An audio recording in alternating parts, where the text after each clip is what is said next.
Boa noite, pessoal. Iniciando aí mais uma aula nossa, agora nessa nova modalidade. Enquanto a gente não pode retornar aos nossos estudos lá na faculdade ou na universidade, vamos continuar o nosso estudo com relação à jurisdição, tá certo? Estudando seus princípios. Passamos pelo conceito de jurisdição, as características da jurisdição. Agora trataremos dos princípios da jurisdição, perfeito? O primeiro princípio da jurisdição que importa a gente estudar é o princípio da investidura, tá certo? Somente pode exercer jurisdição no nosso estado aqueles que são investidos nessa prerrogativa ou nessa condição, tá certo? É a lei que confere esse direito ou essa prerrogativa, somente por lei que é conferido a possibilidade de se exercer a jurisdição. Dentro do nosso sistema jurídico, juízes e desembargadores. Qualquer outra pessoa que exerça fora dessas duas hipóteses está incorrendo em crime de uso indevido de uma profissão ou exercício ilegal de profissão, caracterizando o crime aí do artigo 324 do Código Penal. Perfeito? A investidura conferida por lei, na verdade a Constituição traz que somente investe-se na condição de juiz e por isso pode-se exercer a jurisdição aquele que passa em concurso público de provas e títulos, perfeito? A exceção à regra é a nomeação de ministros de instâncias superiores como o Supremo Tribunal Federal, beleza? O segundo princípio é o da aderência ao território. A jurisdição sempre aderirá à base territorial e será aplicada nessa base, tá certo?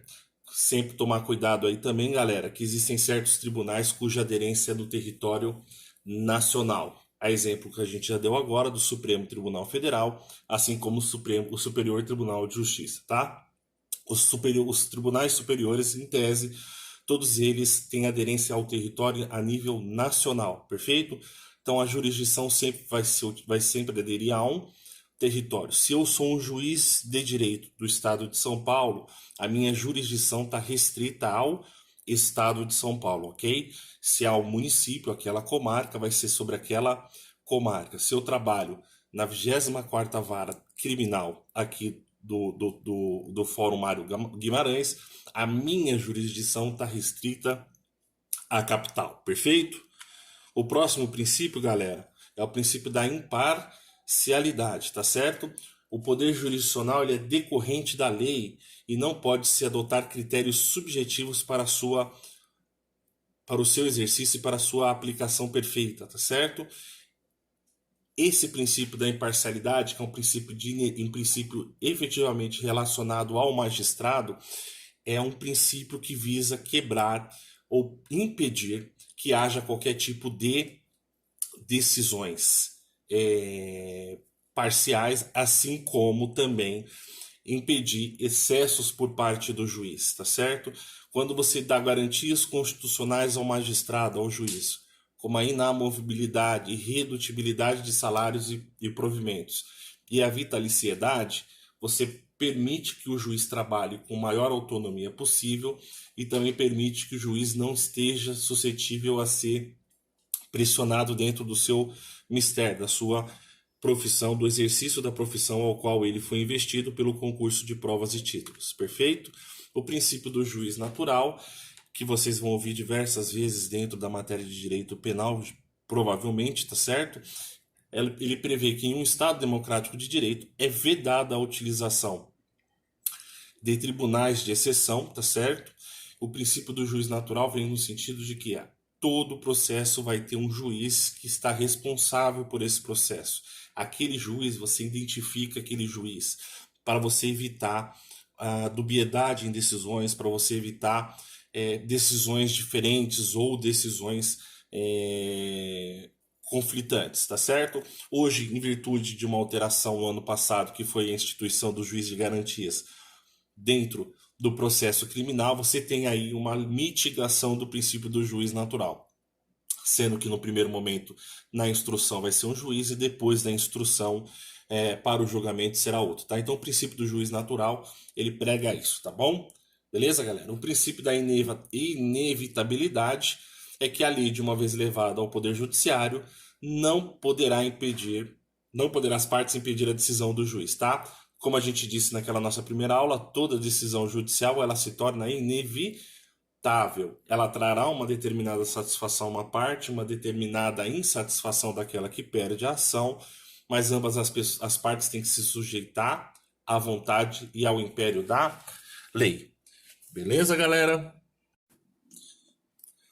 Galera, continuando o nosso conteúdo, tá certo? Agora vamos estudar os princípios informativos do direito processual civil, tá certo? A gente estudou os princípios da jurisdição, agora a gente vai estudar os princípios que norteiam, que trabalham o próprio processo, tá certo? É importante a gente sempre lembrar qual que é o sentido da palavra princípio. A palavra princípio sempre vai trazer pra gente a ideia de começo, origem e início, certo? O princípio é a coluna vertebral do direito. É aquilo que dá início, que dá um ensejo para que aquele determinado conceito, aquela determinada instituição, aquele determinado preceito legal tenha ou encontre a gênese e a sua própria disciplina e orientação, perfeito? Dessa forma, gente, a gente tem que o direito processual constitucional sempre vai abranger a tutela constitucional dos princípios fundamentais da organização judiciária e do processo, assim como a própria jurisdição constitucional. Então vamos lá para a gente estudar os princípios em si, tá certo? O primeiro princípio e o mais importante de todos, que está previsto na nossa Constituição Federal, é o princípio do devido processo legal, tá certo? Ele está previsto lá no artigo 5º, em seu inciso 54, quando diz que ninguém será privado da liberdade ou de seus bens sem o devido processo legal. E quando surgiu a ideia deste princípio, ou dessa base fundamental e o pilar de todo o nosso ordenamento jurídico? Surgiu lá em 1215, com a Magna Carta de João Sem Terra, que era o rei da Inglaterra, que pressionado pelos burgueses e pelos nobres, pelos burgueses e pela população daquela época, foi obrigado a diminuir os poderes que tinha. Lembrando sempre que na época do João Sem Terra, a gente ainda estava na época da monarquia absolutista, tá certo?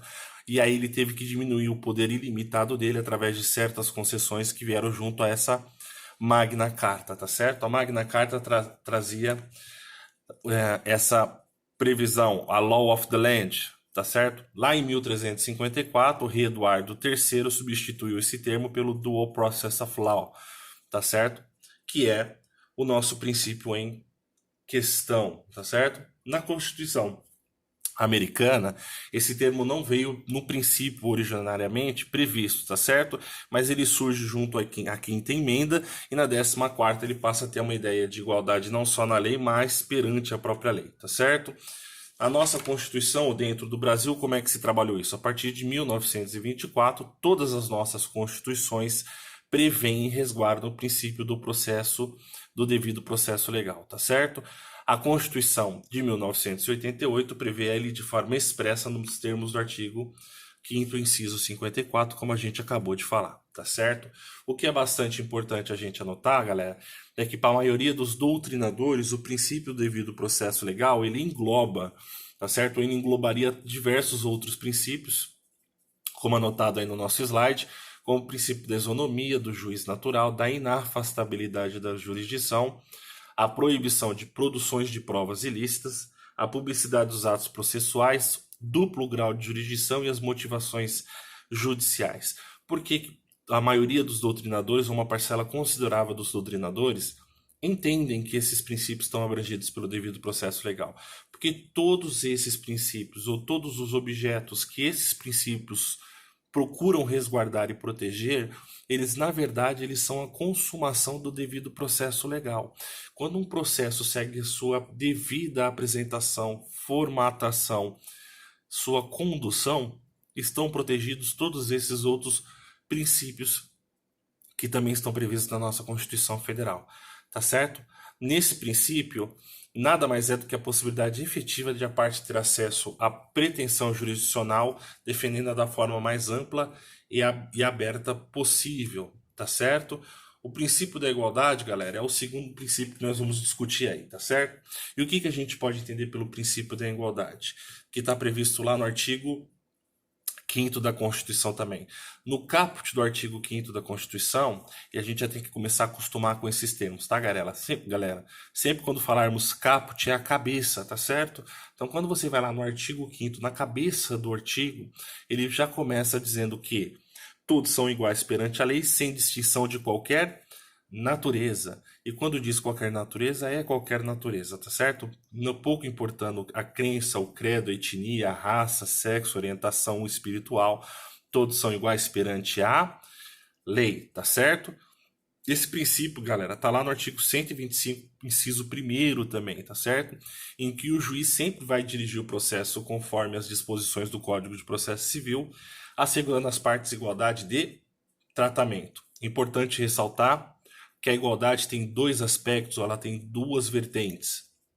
A igualdade ela pode ser vista tanto do seu aspecto formal, quanto do seu aspecto material. A igualdade, no seu sentido puramente formal, é aquela igualdade fria da letra da lei, tá certo? É a igualdade jurídica consistente no tratamento equínime conferido pela lei aos indivíduos, tá certo? Visando subordinar todos ao crivo da legislação, independente de raça, credo, etnia, cor ou sexo. Qual que é o problema aí? A utilização pura e simplesmente da letra fria da lei ou da igualdade em seu sentido formal vai gerar o quê? Desigualdades, ou vai gerar distorções da aplicação da lei, porque todas as pessoas, dentro da sua individualidade, podem gerar ou podem em algum momento propiciar a desigualdade. Existem relações sociais que são desiguais pela sua própria natureza, perfeito? Por isso que a igualdade em sua face formal ela é insuficiente porque ela desconsidera as peculiaridades dos indivíduos e dos grupos sociais menos favorecidos. Com essa questão verificada com o decurso da aplicação da igualdade no seu sentido estritamente formal, a doutrina e a legislação evoluiu para que se buscasse a igualdade real ou substancial. A igualdade material sempre tem a finalidade de igualar os indivíduos dentro dos seus aspectos específicos, tá certo? Aristóteles foi o responsável por cunhar um termo que vocês vão ouvir durante todo o curso, que vai ser um mantra para vocês, tá certo, galera? O princípio da isonomia ou da igualdade, princípio constitucionalmente previsto e disciplinado, sempre vai tratar a igualdade daqueles que são iguais igualmente e os desiguais na medida da sua desigualdade, dando a cada um o que é seu. Então eu sempre vou trabalhar numa situação jurídica em que as pessoas estão em pé de igualdade, eu trato as duas partes com igual respeito ou com igual aplicação da norma. Quando eu vejo uma situação jurídica em que há uma desigualdade entre as partes, exemplo, professor, uma relação de compra e venda, as partes estão em seus polos de natureza igual. Qualquer colega da sala que for comprar o celular de um outro colega da sala está no mesmo patamar de igualdade para a legislação, porque o poder de negociação, de formulação daquele ato jurídico, daquele negócio jurídico que é o contrato, ele pode ser ou ele vai ser exercido por ambas as partes, tá certo? Quando eu preciso me socorrer de um plano de saúde, por exemplo, eu já estou numa situação de desigualdade, porque o plano de saúde fornecedor daquele serviço, ele está numa situação de predominância a mim que estou buscando o serviço. Então a legislação sempre vai igualitar essas pessoas ou equilibrar essa relação trabalhando na desigualdade, tá certo? Então quando eu falo que vou trabalhar os desiguais desigualmente na medida da sua desigualdade, nossa, professor, parece que o senhor está falando um palavrão. Na verdade, a legislação ela trabalha em que sentido? Eu pego uma situação que é de desigualdade e eu quebro essa desigualdade equilibrando as pessoas, privilegiando aquele que se encontra numa situação de fragilidade ou desigualdade com o mais forte, beleza? Então, o tratamento desigual deve ser pautado sempre pelos princípios da proporcionalidade e da razoabilidade, sob pena de criar-se privilégios ou distorções injustificadas, beleza? Verifica, por exemplo, um exemplo na própria legislação que traz aí a questão da desigualdade. Artigo 188 do Código de Processo Civil, ele traz que computar-se-á em quadro para o prazo para contestar em dobro para recorrer quando a parte for a Fazenda Pública ou o Ministério Público. Por quê? O Ministério Público e a Fazenda Pública representam a sociedade. E aí eu tenho que trabalhar dentro da desigualdade. Sempre busca estabelecer equilíbrio e igualdade, determinando um prazo maior do que o normal nesse sentido, tá certo? O terceiro princípio que a gente vai estudar hoje é o princípio do contraditório e o da ampla defesa, tá certo? O princípio do contraditório e da ampla defesa são, na verdade, duas facetas do devido processo legal, tá certo? Lá no inciso 55, a gente tem aos litigantes em processo judicial administrativo e aos acusados, em geral, são assegurados o contraditório e ampla defesa com os recursos e meios a eles inerentes, tá certo? O que o princípio do contraditório tenta buscar? Tá certo? Aí tem a expressão latina que eu deixei para vocês, audiatur et altera pars. Ouça-se a parte contrária. Expressão que visa garantir a ciência bilateral de todos os atos processuais. O contraditório é um pilar do nosso processo civil, tá certo, galera? Sempre que vocês verificarem nos casos concretos que vocês forem trabalhar, sempre que vocês verificarem que há uma ruptura do princípio do contraditório ou da garantia do exercício do contraditório, você tem uma nulidade processual, porque ambas as partes têm que trabalhar ou que tem que ter direito ao pleno acesso e conhecimento do processo. Um dos subprincípios do princípio do contraditório, um dos elementos do princípio do contraditório é o princípio da paridade de armas, tá certo? Você não pode privilegiar uma parte em detrimento à outra, tá certo? Tem que ser garantido efetivamente a possibilidade de ser informado alguém e essa pessoa poder reagir a essa informação, tá certo? Aqui a gente sempre tem a noção do juiz que é equidistante entre as partes, em razão da sua imparcialidade, e sempre vai ouvir ambas as partes. Há necessidade sempre de se verificar um sincretismo, que é o que se diz no último parágrafo que a gente está lendo, tá? O magistrado sempre vai ouvir a tese, a antítese, que é a contrariedade àquela tese que foi apresentada ao juiz, para que ele possa produzir uma síntese, uma conclusão. Se eu chego até um juiz e falo que aquela pessoa cometeu um ato ilícito, aquela pessoa me trouxe um prejuízo porque não pagou a minha mercadoria, o juiz tem que permitir que a pessoa contradite, que a pessoa faça oposição ou resistência a essa alegação. Quando eu levo qualquer coisa ao conhecimento do juiz, eu estou apresentando a ele uma tese, uma visão do que é o certo dentro do direito, espero que ele reconheça. O juiz, pelo contraditório, permite que a parte apresente uma antítese, que é a resistência contrária ao seu pedido, à sua pretensão, e aí o juiz vai fazer uma síntese com relação a essas duas versões contraditórias. Perfeito, galera? Então, o princípio do contraditório não admite nenhuma exceção. O princípio do contraditório, ele é regra primordial de todos os processos. O que existe no processo civil é o contraditório ser diferido no tempo, ele ser prorrogado, ele ser jogado para frente. Sempre que vocês, quando forem estudar dentro do processo de conhecimento questões liminares ou questões de pedido de tutela antecipada, o juiz ele faz com que o contraditório seja lançado mais para frente, perfeito? Então, se eu entro com uma ação pedindo que seja feita a autorização de um procedimento cirúrgico sob risco de iminência de morte, o juiz não vai ouvir a outra parte ou permitir que ele exerça o contraditório naquele momento. Ele concede a tutela antecipada, se for o caso, e automaticamente permite que a outra parte se manifeste. No final do processo, o juiz entender que não havia plausibilidade ou não havia elementos suficientes para a concessão do pedido do autor, ele vai determinar que o autor ressarça a outra parte por aquela determinada decisão que ele tomou liminarmente ou antecipadamente, tá? E sempre verificar que, em razão do perigo in mora, é que o juiz vai conceder ou não a liminar sem ouvir a outra parte, perfeito?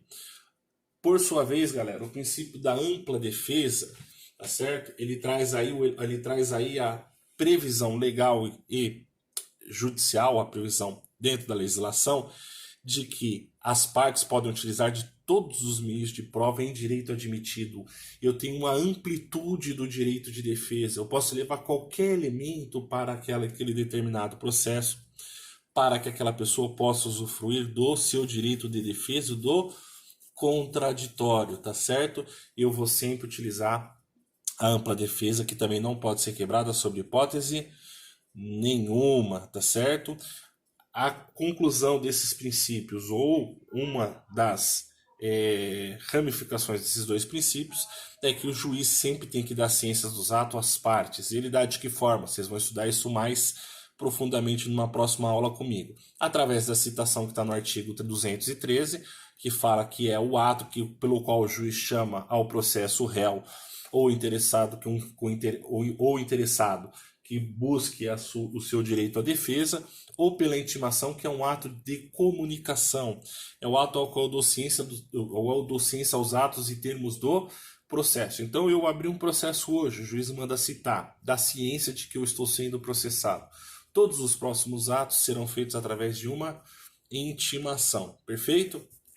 O princípio da publicidade dos atos processuais prevê que a lei só pode restringir a publicidade dos atos processuais quando a defesa da intimidade ou interesse pessoal assim o exigir. O que isso quer dizer? Que todo ato processual, administrativo ou judicial, ele deve estar protegido ou permeado pela publicidade, tá certo? A publicidade rege os atos processuais. A exceção somente de duas possibilidades.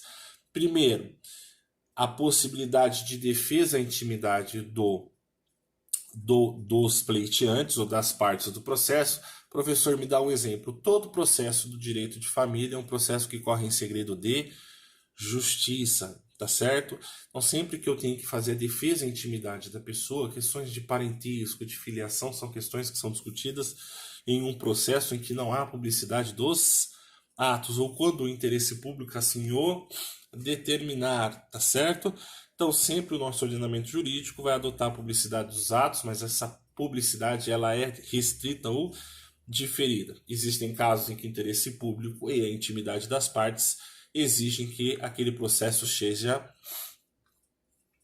protegido pelo segredo de justiça. Está lá no artigo 155. Os atos processuais serão públicos, correm todavia em segredo de justiça aqueles que exigem o interesse público e que dizem respeito a casamento, filiação, separação, questões aí de família, tá certo? Eu posso consultar esses processos, eu posso solicitar, tá lá no parágrafo único, eu posso solicitar ao juiz a consulta a esses atos, que vai ser verificada pelo juiz a possibilidade ou não, dependendo do elemento que você quer consultar. Então, o terceiro que demonstrar interesse jurídico pode requerer ao juiz certidão do dispositivo da sentença, bem como do inventário da partilha resultante do desquite ou divórcio.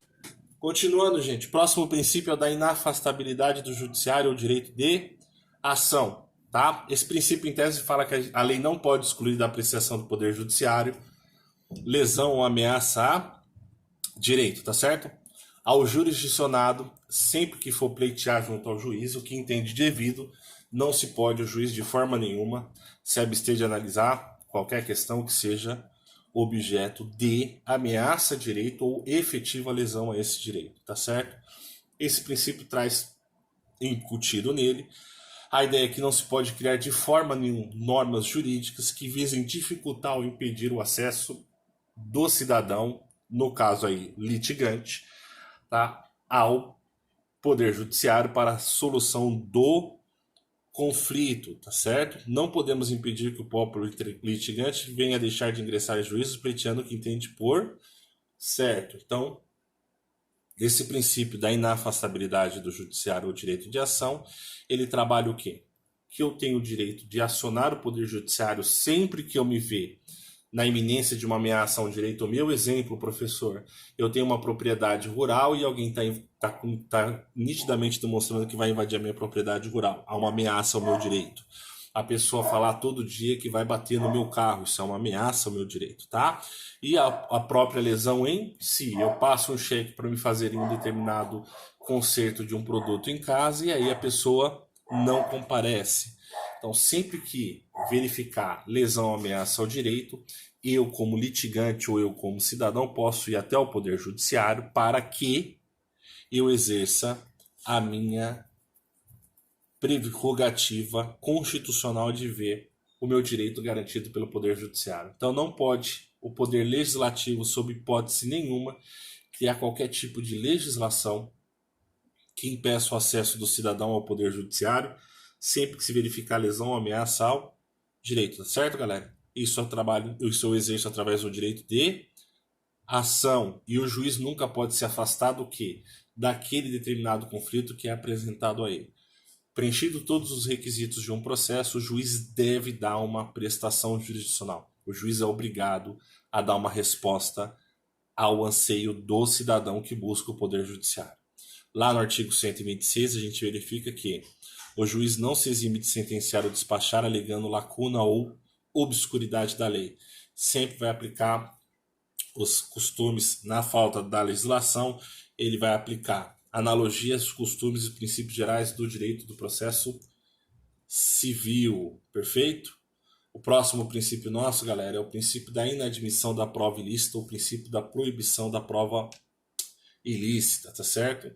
Lá no artigo 5º, inciso 56, a gente tem expressamente claro que são inadmissíveis no processo as provas obtidas por meios ilícitos, tá certo? E o que é a prova ilícita? A prova ilegal, conforme a classificação de Nuvonoli, será sempre aquela que violar o ordenamento jurídico comum todo, quer seja de natureza material ou meramente processual. Se há uma previsão legal de natureza formal ou material para a produção daquela determinada prova e eu quebro esse sistema, eu estou diante de uma prova ilegal, tá certo? Exemplo, professor, eu produzo um flagrante forjado ou eu simplesmente utilizo de uma prova que verifica se, sei lá, que não cumpre os ditames da lei ou as determinações previstas pelo juiz. Eu faço a quebra de um sigilo bancário sem autorização judicial e promovo uma denúncia. A prova ela é ilícita. E o importante, qualquer ato ou qualquer ato que derive dessa prova ilícita, ilícito também será, tá certo? Lá no Código de Processo Penal, no artigo 157, também traz essa previsão, gente. São inadmissíveis, devendo ser desentranhadas do processo as provas ilícitas, assim entendidas obtidas em violação às normas constitucionais ou legais, tá certo?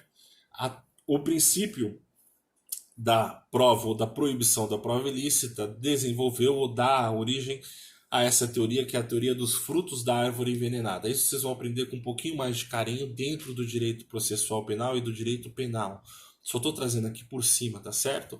Para vocês entenderem que a nossa Constituição Federal não permite, de forma alguma, a produção ou admissão de provas ilícitas. O próprio Supremo Tribunal Federal reconhece que, mesmo não tendo vedação expressa na nossa Constituição, o nosso sistema jurídico não permite que provas derivadas da prova ilícita sejam aceitas, já que a prova ilícita contamina todas as demais provas dela derivada, ok? O princípio do duplo grau de jurisdição ou da recorribilidade, desculpa, galera, trabalha lá no artigo 55, que aos litigantes, lembra que a gente estudou a questão do contraditório da ampla defesa, e no final do caput do artigo desse inciso, a gente tem, com os meios e recursos a eles inerentes, o princípio do duplo grau de jurisdição é a possibilidade de revisão de uma decisão judicial, tá certo? Por que há a possibilidade de uma revisão ou a possibilidade de buscar uma nova decisão dentro do Poder Judiciário? Porque não se pode permitir que uma decisão de primeira instância seja a última e definitiva. A insatisfação ou não conformidade com uma decisão é algo inerente à nossa natureza enquanto seres humanos.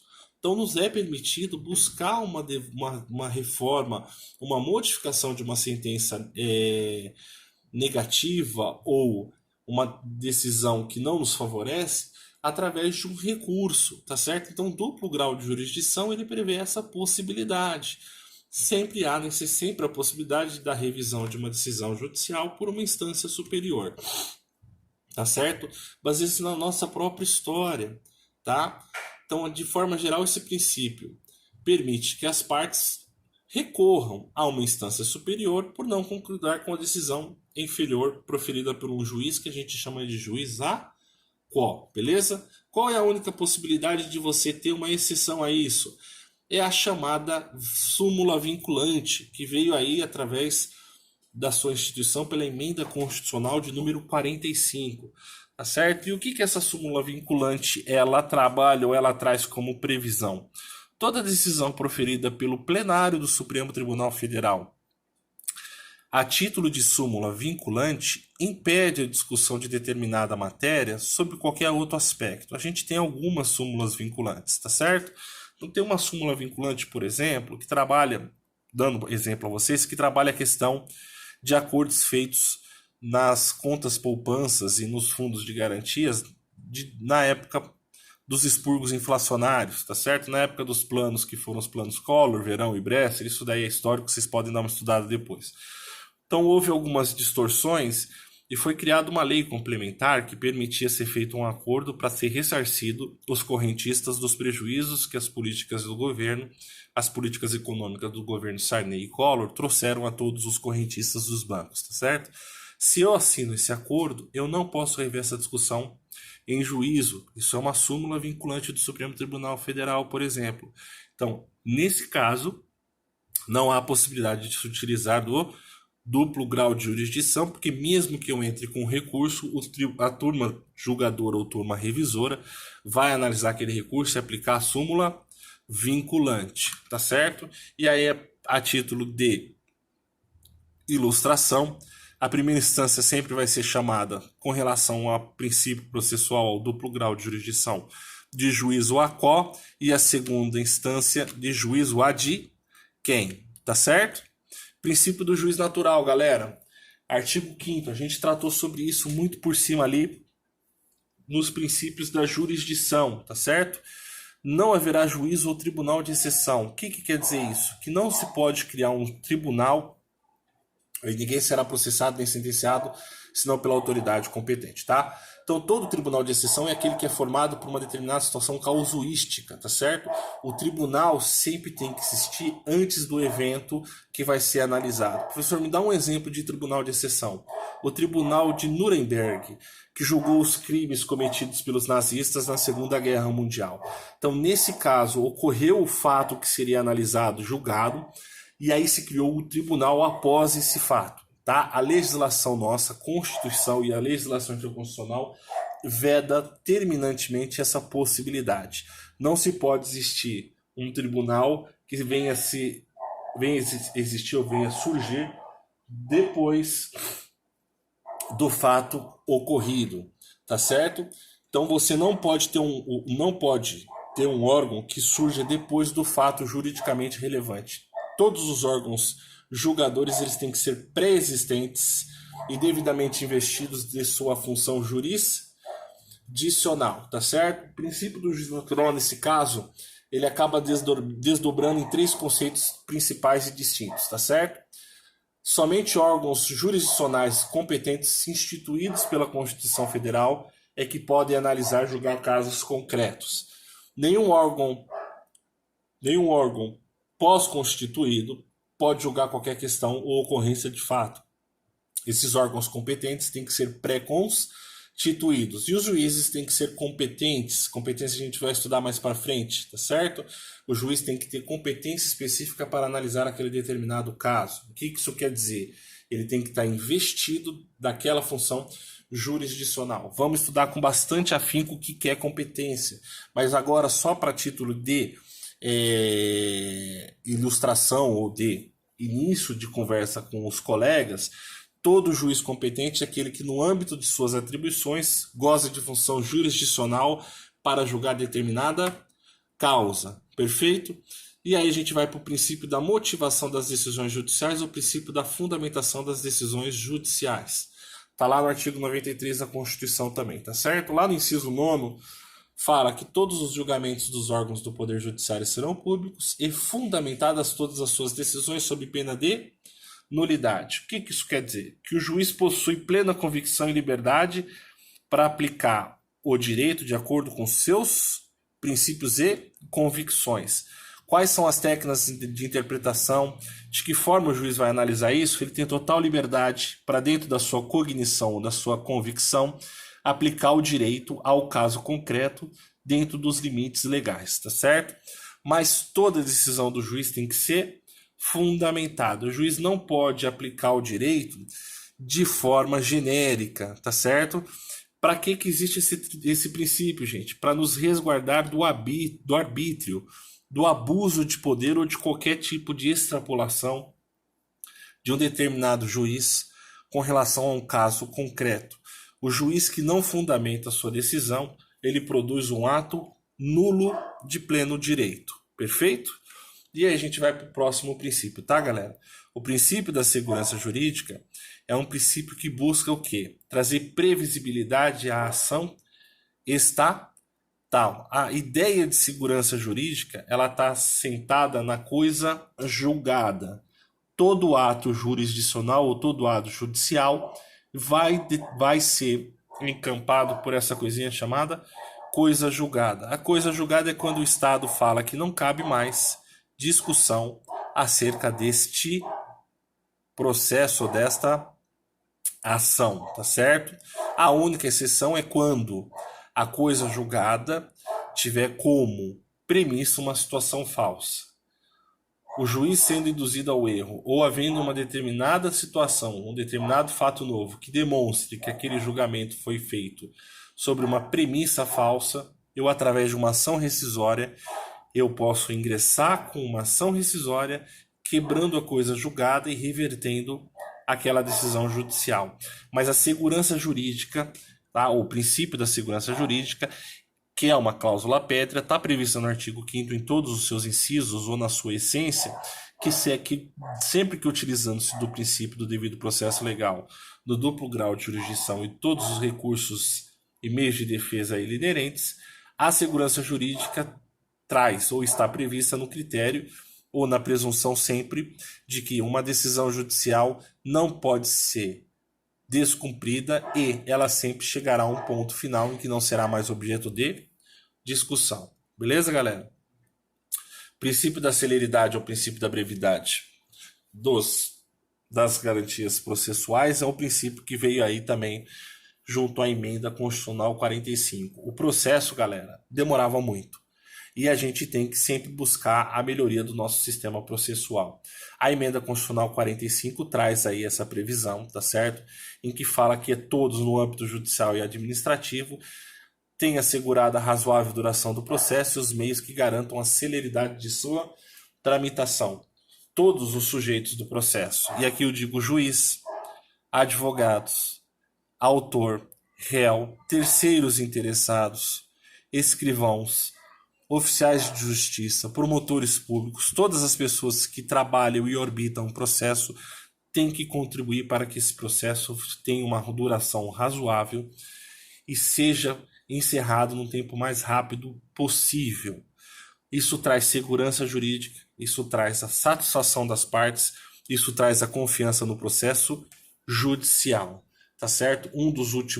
Das últimas inovações com relação a esse princípio é a questão da implementação do processo eletrônico, tá certo?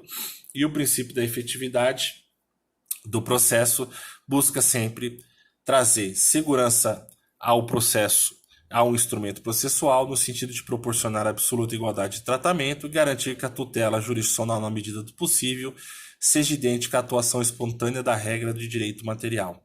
Então, é um princípio que busca aplicar a jurisdição efetivamente. Não importa eu ingressar ou eu dar a possibilidade de uma pessoa entrar com uma ação trabalhista, essa pessoa ganhar a ação com reconhecimento dos seus direitos e no momento que for executar, essa sentença for frustrada porque a outra parte não tem nenhum patrimônio para fazer jus ao pagamento da parte que teve a sua ação prevista, garantida e reconhecida. Então, a ação ou o processo ele tem que ser efetivo. E aqui, gente, a gente acaba a nossa aula, beleza? Até a próxima.